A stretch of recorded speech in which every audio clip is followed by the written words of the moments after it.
Elsa Naden, and tonight we are making taco spaghetti.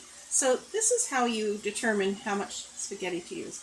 If you have 4 to 6 people, just the amount that fits between your thumb and your finger, and that's a nice amount to make. It's just the two of us, so what we do is we make a lot, and then we save it for the following day. Sometimes we'll put spaghetti in a big pan, and then I've got the wrong spoon. In a big pan, and then we'll put some cheese on it and pop it in the oven, and now you've got baked spaghetti, which is delicious.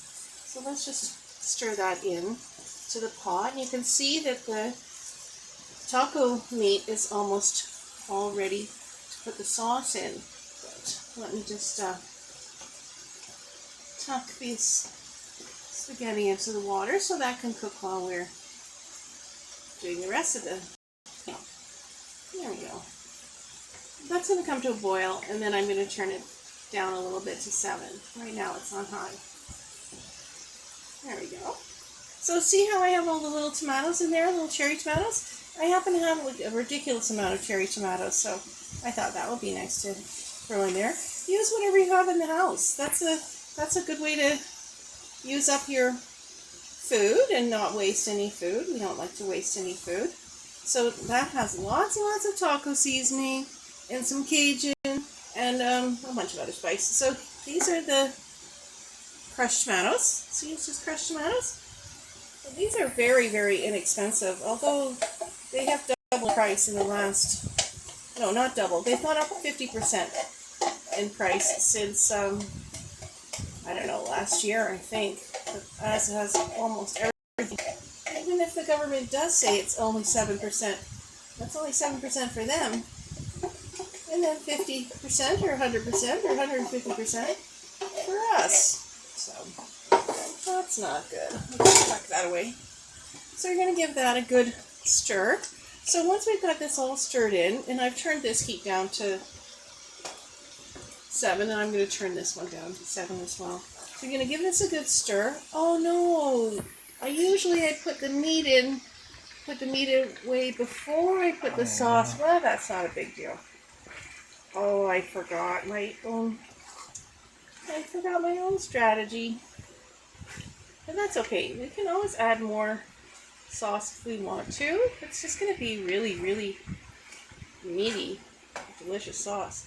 So I have a little bowl here to the side. I'm trying to decide, do I want to ladle this off? Or do I want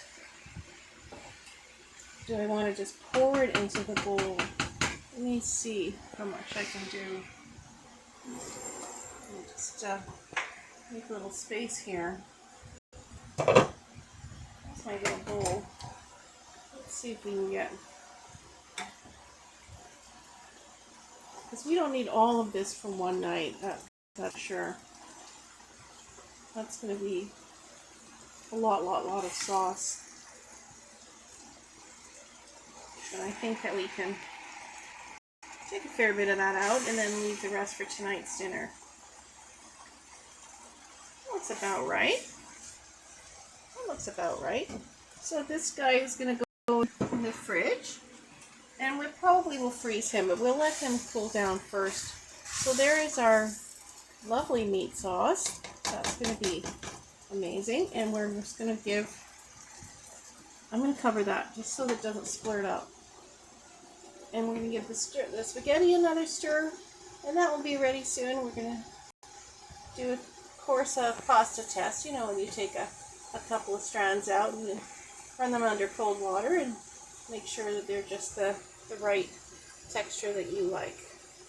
So actually I'm going to turn this meat right down to minimum, and then that's just going to be delicious for our taco spaghetti. So I hope you try this recipe too. We'll show you what it looks like when it's done.